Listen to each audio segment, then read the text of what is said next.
नमस्कार जी, मैं भूपेंद्र सिंह हूँ और मजदूर संगठन सीटू का मंडी जिला का अध्यक्ष हूँ और जो मनरेगा और निर्माण मजदूर फेडरेशन है उसका हिमाचल का महासचिव हूँ। इसके साथ ही मैं जो राज्य श्रमिक कल्याण बोर्ड हिमाचल प्रदेश का है उसका सदस्य हूँ। ये जो राज्य श्रमिक कल्याण बोर्ड है इसकी जो बैठक है वो पिछले कल शिमला के अंदर जो है वो आयोजित हुई है, जिसकी अध्यक्षता प्रदेश के जो मुख्यमंत्री है सुखविंदर सिंह सुक्खू जी उन्होंने की है।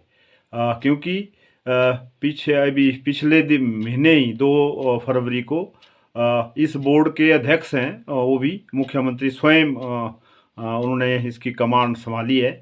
तो इस बैठक का हमें लंबे समय से इंतज़ार था, क्योंकि 4 महीनों के बाद ये बैठक हुई है।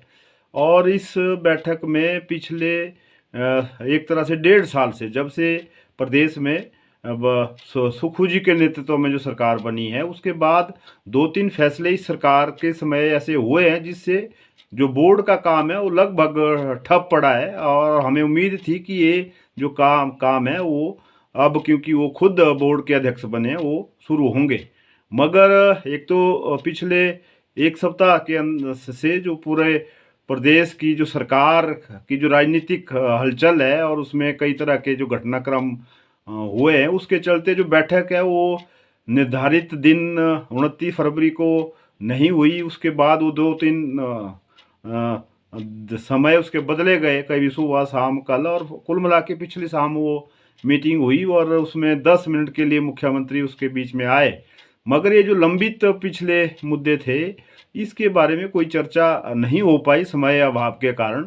और जिसके कारण जो सबसे बड़ा मुद्दा है कि वर्तमान जो सरकार है इसने 12 दिसंबर 2022 को एक ऐसी एक अधिसूचना जारी कर दी थी, जिसके तहत मनरेगा मजदूरों को गैर कानूनी तौर पे बोर्ड की सदस्यता से, नवीनीकरण और उसके लाभों से वंचित कर दिया और रोक अभी भी लगी हुई है। हालांकि जो कानून है जो 1996 में बना है, BOCW वर्कर वेलफेयर एक्ट जो है, और उसके अंदर ये साफ है। और जो लॉ डिपार्टमेंट है उसने भी 6 महीने पहले ये इसकी पूरी स्पष्टीकरण दे दिया है कि जो मनरेगा वर्कर है, जो निर्माण का काम करते हैं, वो बोर्ड के मेंबर हो सकते हैं, उसका जो लाभ जो है वो हासिल कर सकते हैं।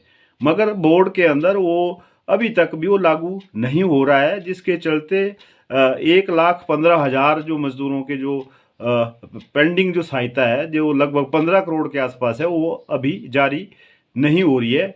तो ये डेडलॉक अभी भी बना हुआ है। पिछले कल भी इस पे कोई चर्चा नहीं हो पाई। दूसरा, एक और इसी सरकार ने एक ऐसी नोटिफिकेशन जारी कर दी थी कि जो ग्रामीण क्षेत्रों में जो मजदूर काम करते हैं उनको सेस देने का एक सर्टिफिकेट एम्प्लॉयर से लेना है, नियोक्ता से लेना है, जो कि कानून के विपरीत है, वो उनका काम नहीं है। बोर्ड में इसमें पिछले 6 महीने पहले प्रस्ताव पारित हो गया था, मगर इसकी अमेंडमेंट जो है, नोटिफिकेशन है, वो मंत्रिमंडल की बैठक में के बाद जारी होनी, तो वो भी अभी तक नहीं हुई है। इसलिए वो जो भवन निर्माण काम करने वाले मजदूर हैं वो भी पंजीकृत नहीं हो रही है। तीसरा, एक प्रमाण पत्र जारी करने के बारे में एक अधिसूचना, एक ऐसा आदेश जारी कर दिया है कि पंचायतों के सेक्रेटरी जो प्राइवेट काम का वेरिफिकेशन करें वो उस काम को कर नहीं रहे हैं। और कुल मिला के पिछले 1-1.5 साल से पूरा काम रुका हुआ है और अभी भी कोई पंजीकरण नहीं हो रहा है, नवीनीकरण नहीं हो रहा है, जो लाभ है मजदूरों के वो जारी नहीं हो रहे हैं, जिससे कुल मिला के जो बोर्ड का काम लगभग ठप है। इसलिए हम जो मजदूरों के संगठन है, जो बोर्ड के मेंबर भी हैं, जिसमें सीटू भी है, इंटक है, BMS है, जो TUCC है, और तो सभी मजदूर संगठनों की ये मांग है। उसके लिए हम पिछले कई समय से मांग कर रहे हैं, आंदोलन भी कर रहे हैं, सड़कों पे उतर के धरने प्रदर्शन रैलियां भी हो चुकी हैं, मगर अभी भी ये जो स्थिति है इसमें सुधार नहीं हुआ है।